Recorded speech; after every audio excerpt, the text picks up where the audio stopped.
Hello friends, e-PG study के YouTube channel में आपका स्वागत है। आज हम बात करेंगे 13 चैप्टर यानी कि जो माइक्रो इकोनॉमिक्स का हमारा लास्ट चैप्टर है उसके बारे में।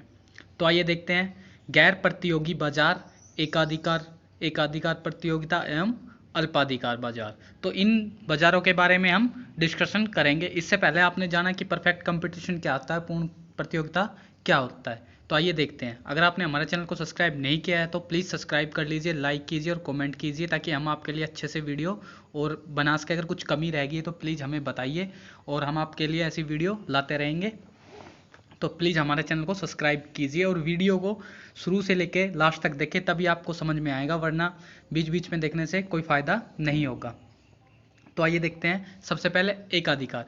एकाधिकार की धारणा, जैसा कि देखो आपको पता है, नाम से ही पता लग रहा है एकाधिकार यानी कि बाजार की वह स्थिति जिसमें किसी वस्तु या सेवा का केवल एक ही उत्पादक होता है, उस वस्तु का कोई निकटतम प्रतिस्थापन नहीं होता।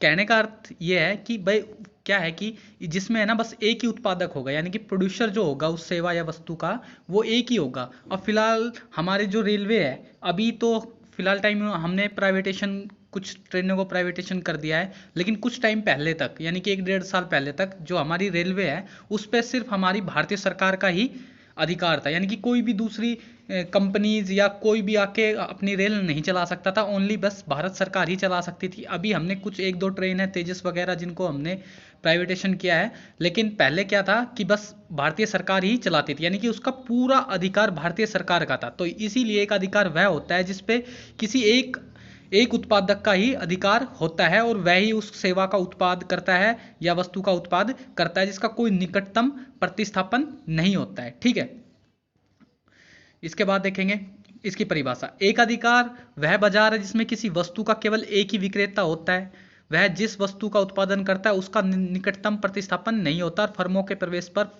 प्रतिबंध होता है। तो यहाँ पे कहने का अर्थ ये है कि किसी वस्तु का जो विक्रेता है वो एक ही रहेगा और जो वस्तु का उत्पादन करेगा, जो जिस वस्तु का वह उत्पादन करता है उसका कोई निकटतम प्रतिस्थापन नहीं होता है और फर्मों के प्रवेश पर भी वर्जित होता है, यानी कि फर्मों का प्रवेश पर भी प्रतिबंध होता है। ठीक है जी।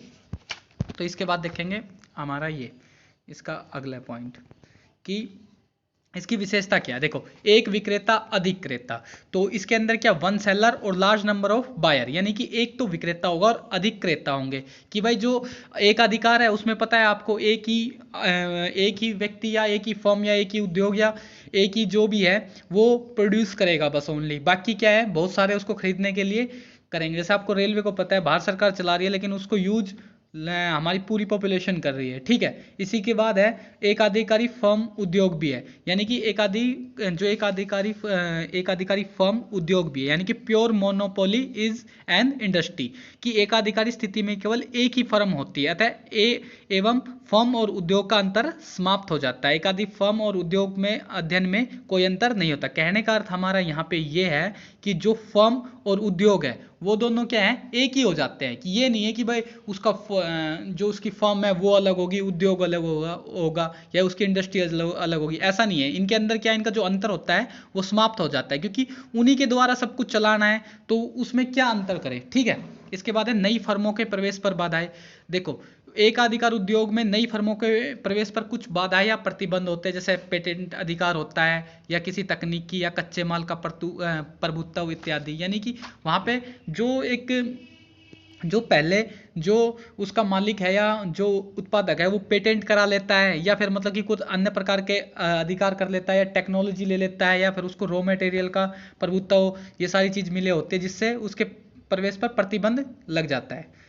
इसके बाद है निकटतम स्थापन का अभाव, यानी कि नो क्लोज सब्स्टिट्यूट, यानी कि जो वस्तु बना रहा है या कुछ वो फर्म जो भी चीज़ बना रही है उसका कोई निकटतम सब्स्टिट्यूट नहीं है, यानी कि उसका कोई निकटतम प्रतिस्थापन नहीं है। ठीक है, इसके बाद है कीमत नियंत्रण, प्राइस कंट्रोल। एकाधिकारी अकेला ही बाजार में पूर्ति करता है, इसलिए वस्तु की कीमत पर एकाधिकारी का नियंत्रण होता है, वह अपने उत्पादन की कीमत कम या निर्धारित कर सकता है। देखो, जैसा कि आपको पता ही है कि अगर आप कोई वस्तु बना रहे हो और वो पूरे वर्ल्ड में कहीं मिलती नहीं है या फिर आप ही बना रहे हो और आपके पास ही मिलती है, तो आप अपनी मर्जी से उसको कीमत को घटा या बढ़ा सकते हो। ठीक है, इसके बाद है एक अधिकारी की कीमत तय करने वाला होता है, न कि स्वीकार करने वाला है। ये मोस्ट इंपॉर्टेंट पॉइंट है कि a monopolist is a price maker not a price taker. ठीक है जी। इसके बाद है विभिन्न औसत आगम व सीमांत आगम वक्र। अब जो हमारे different average marginal revenue curve है उनको देखेंगे कि किस तरीके से। देखो, एक अधिकारी में औसत लागम और सीमांत लागम वक्र अगर होते हैं, जैसा कि देखो आप चित्र में देख सकते हैं, इसमें दिखाया गया है कि ए आर वक्र वस्तु की विभिन्न इकाइयों की कीमत को प्रकट करता है और एम आर वक्र आगम को प्रकट करता है। ठीक है जी। जो ए आर वक्र है वो वस्तु की कीमत को प्रकट कर रहा है और एम आर सीमांत आगम को प्रकट करा। तो ए आर का ढलान नीचे की ओर होता है। इससे प्रकट होता है कि एक अधिकारी फर्म यदि वस्तु की अधिक मात्रा बेचना चाहता है तो उसे वस्तु की कीमत अवश्य कम करनी पड़ेगी। यानी कि अगर जो भी एक आधिकारिक फर्म है, यानी कि मोनोपोली जो फर्म है, अगर वो किसी वस्तु की अधिक इकाई बेचना चाहेगी तो उसको अपनी इकाइयों के जो रेट है वो कम करने पड़ेगी, कीमत कम करने पड़ेंगे, तभी उसकी जो सेल्स है वो बढ़ पाएगी। यदि ए आर गिरता है तो एम आर भी गिरता है। ऐसी स्थिति में जो एम आर बड़ा हो जाता है ए आर से। ठीक है जी। इसके बाद है कीमत विभेदन की संभावना, यानी कि पॉसिबिलिटी ऑफ प्राइस डिस्क्रिमिनेशन, यानी कि कीमत विभेद से अभिप्राय किसी एक वस्तु की विभिन्न उपभोक्ताओं की विभिन्न कीमतों पर बिक्री करना। यानी यहाँ पे कहने का अर्थ है कि कोई भी एक वस्तु है वो विभिन्न उपभोक्ता और विभिन्न कीमतों पर बिक्री करना, कि भाई कुछ उपभोक्ता के लिए कुछ कीमतों पर बिक्री कर दी, कुछ के लिए कुछ अलग अलग कर दी। तो कि एक अधिकारी की स्थिति में कीमत विभेदन की संभावना हो सकती है। एक अधिकारी एक वस्तु को विभिन्न क्रेताओं को अलग अलग कीमतों पर बेच सकता है। ठीक है जी। आप समझ पाए होंगे कि भाई कुछ उपभोक्ताओं को वो कुछ अलग प्राइस ले सकता है, कुछ के लिए अलग ले सकता है। इसके बाद है एकाधिकार बाजार का उदय कैसा हुआ।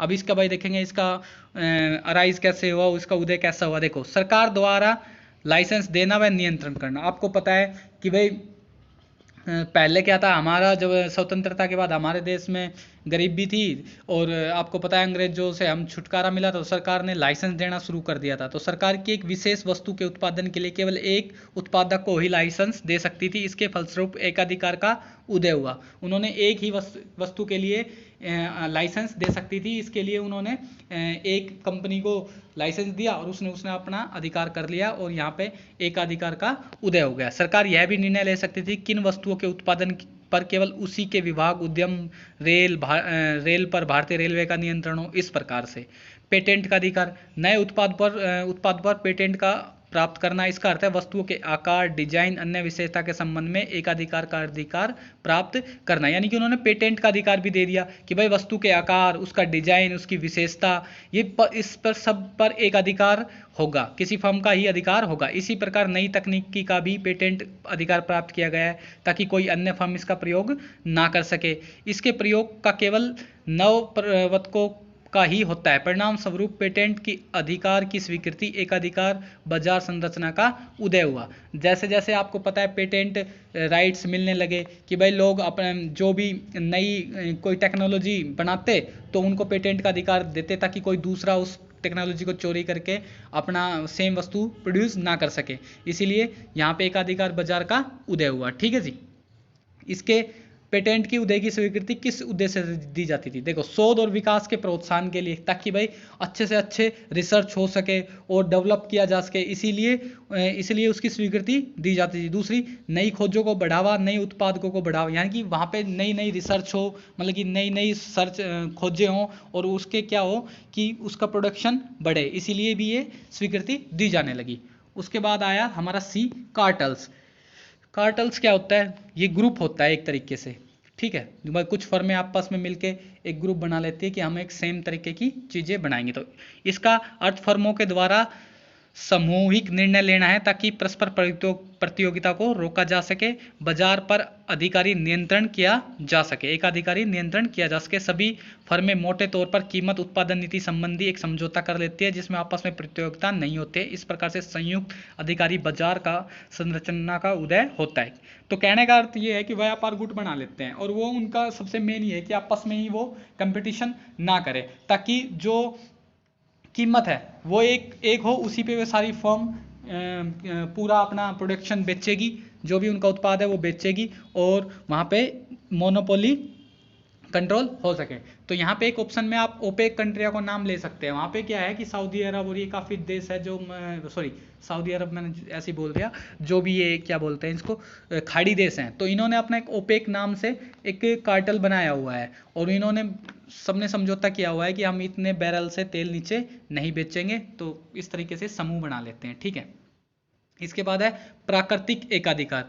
आपका किसी प्राकृतिक साधन पर पूर्ण नियंत्रण हो सकता है। उदाहरण के लिए एक द्वीप में पानी स्रोत केवल एक ही व्यक्ति के नियंत्रण में, इसके फलस्वरूप प्राकृतिक एकाधिकार का उदय होता है, ठीक है जी। मान लो अगर आपके पास कोई खेत है और उसके अंदर ही पानी निकल रहा है तो आप उसके एकाधिकार हो जाएगा आपका उसका, तो ये नेचुरल मोनोपोली होती है, ठीक है। फर्मों के एक समूह द्वारा उत्पाद कीमत संबंधी सामूहिक निर्णय लेना ताकि आपसी प्रतियोगिता से बचा जा सके, बाजार पर एकाधिकारी नियंत्रण प्राप्त किया जा सके, व्यापार कार्टेल कहलाता है, ठीक है। इसके बाद आ गया हमारा मोनोपोलिस्ट कंपटीशन, इम्परफेक्ट कंपटीशन, यानी कि एकाधिकार प्रतियोगिता, अपूर्ण प्रतियोगिता। देखो, एकाधिकार प्रतियोगिता बाजार की वह स्थिति है जिसमें वस्तु के बहुत से विक्रेता होंगे, परंतु प्रत्येक विक्रेता की वस्तु दूसरे विक्रेताओं की वस्तु से किसी न किसी प्रकार से भिन्न होगी।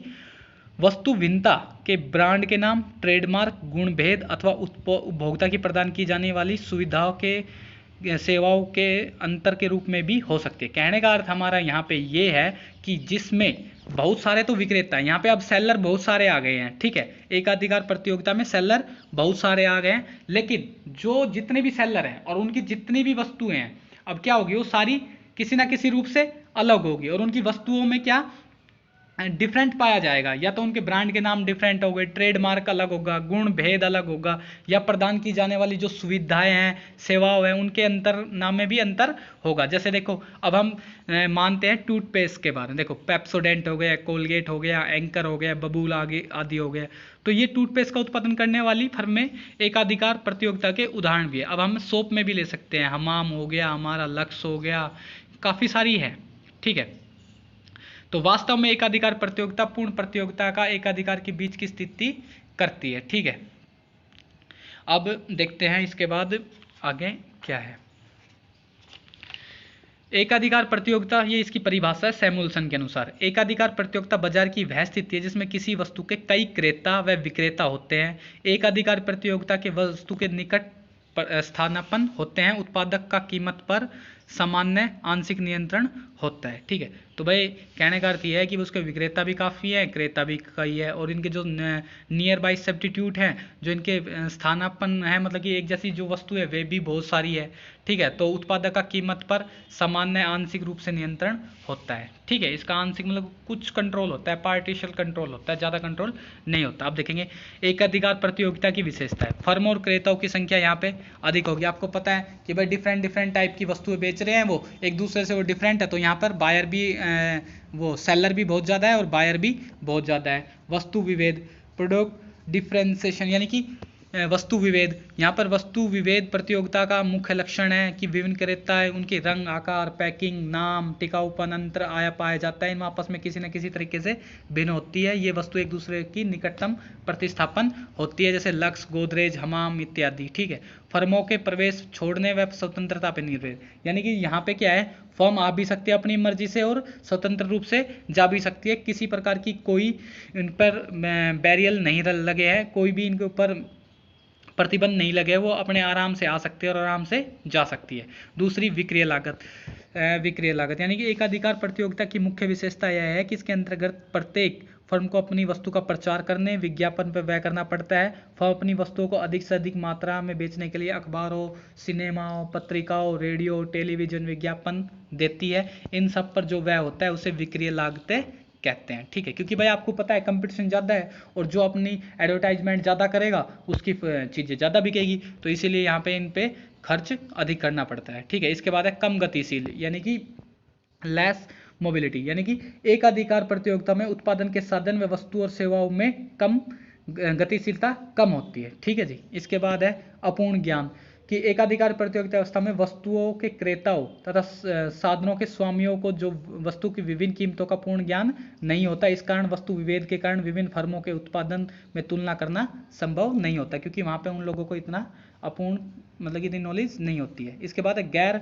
कीमत प्रतियोगिता। एकाधिकार प्रतियोगिता की मुख्य विशेषता यह है कि इसके अंतर्गत विभिन्न फर्में वस्तु की कीमत में परिवर्तन किए बिना ग्राहकों को विभिन्न प्रकार की सुविधा उपहार प्रदान करके अपनी ओर आकर्षित करके एक दूसरे से प्रतियोगिता करती है। यानी कि यहाँ पे प्राइस कम नहीं करते, वो क्या करते हैं, या तो उनको सुविधा देंगे कुछ, या उपहार दे देंगे, या कुछ भी करके लोगों को अपने ऊपर अपने साइड आकर्षित करेंगे और दूसरे से इस तरीके से प्रतियोगिता करेंगे, बस अपने जो प्राइस है उसको कम नहीं करेंगे। जैसे कि मान लो एक सर्फ का पैकेट के साथ आप एक गिलास दे दो, या एरियल का एक पैकेट खरीदते हो तो एक स्टील की चम्मच दे दो। इस तरीके से वो अपने ग्राहकों को आकर्षित करेंगे, और इसे हम इस प्रकार की प्रतियोगिता को गैर कीमत प्रतियोगिता कहा जाता है। ठीक है, केवल कम कीमत पर अधिक मात्रा बेची जा सकती है।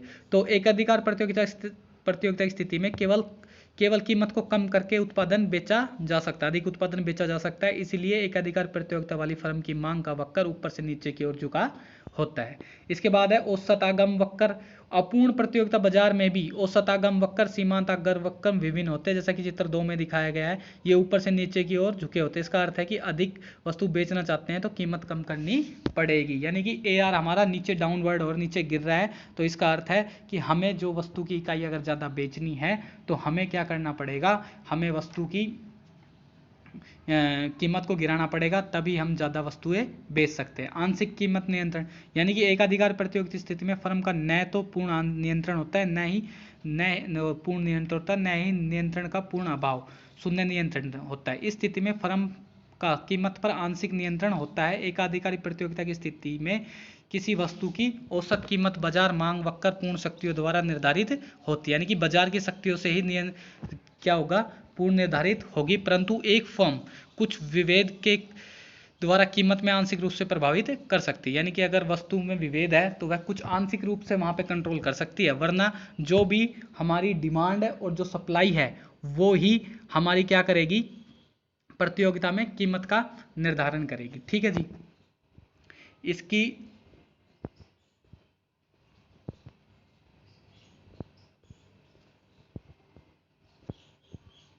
अब देखते हैं इसके बाद, ये हमारी मोस्ट इम्पोर्टेंट ये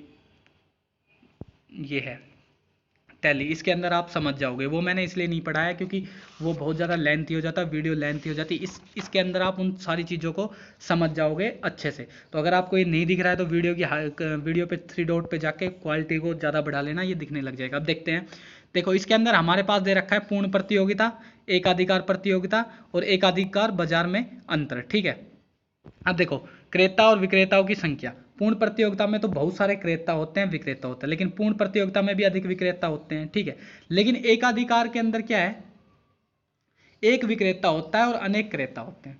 ठीक है जी, समझ गए होंगे आप इसके अंदर कि भाई पूर्ण प्रतियोगिता में तो बहुत सारे विक्रेता हो सकते हैं, एकाधिकारी में भी विक्रेता काफी हो सकते हैं, लेकिन एकाधिकार में एक विक्रेता होता है और अनेक क्रेता होते हैं। ठीक है, उसके बाद वस्तु।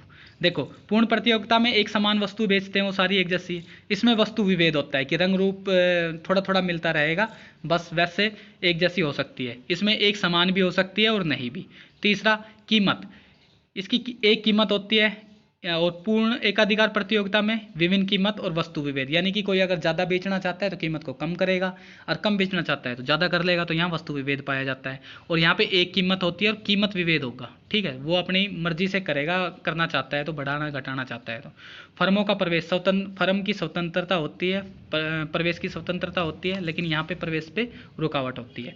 बाजार की दशा, पूर्ण ज्ञान होता है, लेकिन इसमें एकाधिकार प्रतियोगिता में आपको पता है बहुत सारी एक जैसी फॉर्म होती है, तो वहाँ पे अपूर्ण ज्ञान होता है, और यहाँ भी एकाधिकार पर भी अपूर्ण ज्ञान होता है। ठीक है, इसके बाद साधनों की गतिशीलता, पूर्ण गतिशीलता होती है, यहाँ पे अपूर्ण गतिशीलता होती है, यहाँ पे भी अपूर्ण गतिशीलता होती है। मांग की कीमत लोच, पूर्णतः लोचदार होती है, यहाँ पे लोचदार होती है, यहाँ पे कम लोचदार होती है। मांग का वक्र, यहाँ पे AR और MR बराबर होते हैं। ठीक है जी, तो यहाँ पे जो हमारी रेवेन्यू है और मार्जिनल है वो हमारे क्या वो एवरेज मार्जिनल रेवेन्यू और मार्जिनल रेवेन्यू क्या होंगे, बराबर होंगे। इसके अंदर हमारी AR ज़्यादा होगी, MR कम होगी, और इसमें भी हमारी AR ज़्यादा होगी MR से। ठीक है। विक्रय लागत नहीं होती, यहाँ पे अधिक होती है। मैंने बताया था कि वो क्या बोलते हैं, उनको एडवर्टाइजमेंट करनी पड़ेगी, कभी कुछ करनी पड़ेगी, और यहाँ पे बहुत कम होती है। रेलवे के लिए कौन एडवर्टाइजमेंट देता है, मान लो देते हैं थोड़ी बहुत, बहुत कम होती है। ठीक है। इसके बाद कीमत नियंत्रण की मात्रा, कीमत पर कोई नियंत्रण नहीं होता, यहाँ आंशिक नियंत्रण हो सकता है, और यहाँ पर कीमत पर पूर्ण नियंत्रण होता है। ठीक है जी। आशा करता हूँ आप मेरे द्वारा ये तीनों टेबल से अच्छे तरीके से समझ पाए होंगे तीनों के बारे में। इसके बाद हमारा लास्ट टॉपिक है ये, इसको अच्छे से समझते हैं कि अल्पाधिकार। यह बाजार का वह स्वरूप है जिसमें किसी वस्तु के कुछ ही बड़े विक्रेता और बड़ी संख्या में क्रेता होते हैं। ऐसे विक्रेता का बाजार में काफ़ी भाग होता है। अपनी कीमत तथा उत्पादन की नीति के संदर्भ में विक्रेता के बीच आत्मनिर्भरता बड़ी मात्रा में होती है कि भाई इसमें बहुत बड़े बड़े क्रेता विक्रेता पाए जाते हैं। विक्रेताओं के बाजार में काफ़ी भाग होता है। अपनी कीमत व उत्पादन के संदर्भ में विक्रेताओं के बीच में क्या होता है, इंटरडिपेंडेंस होते हैं और बड़ी मात्रा में होती है।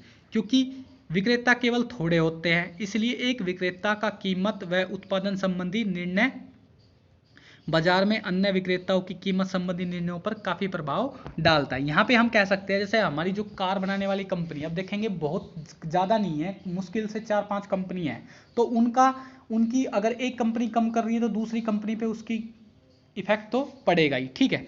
इसके बाद है, इस प्रकार बाजार में कठोर व गहन प्रतियोगिता पाई जाती है, जिसे गला काट प्रतियोगिता भी कहते हैं।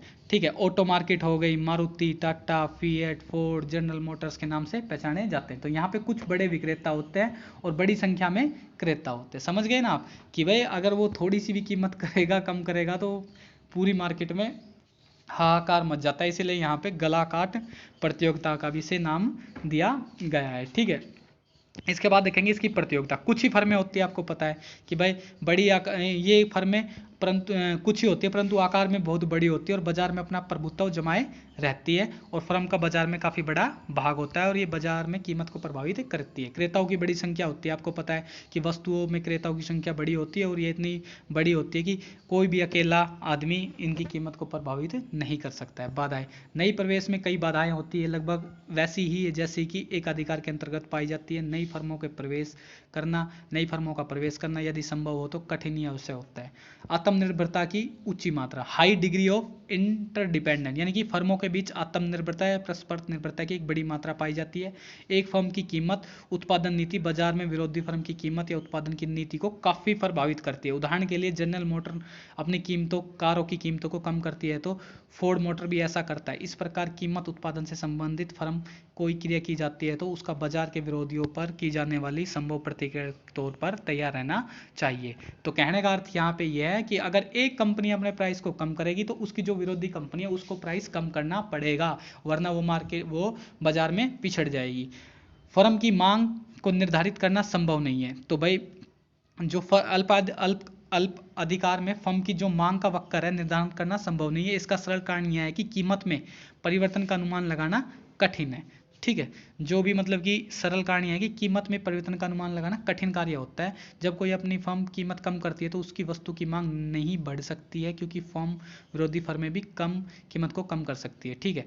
व्यापार गुटों का निर्माण, प्रतियोगिता से बचने के ख्याल से फर्में एक व्यापार गुट का निर्माण कर सकती है। फर्मों के बीच प्रतियोगिता से बचने के लिए औपचारिक समझौता हो जाता है, भाई आपस में औपचारिक समझौता कर लेते हैं, व्यापारिक गुट बना लेते हैं। ठीक है। एक गठबंधन अल्पकाल की स्थिति में है, इसके अंतर्गत उत्पादन कोटा व कीमतें निर्धारित कर ली जाती है। तो कई बार बाजार में अगुआ फर्म को व्यापार गुट द्वारा कीमत नेता स्वीकार कर लिया जाता है और व्यापार गुट में सभी फर्मों द्वारा यह स्वीकार की जाती है।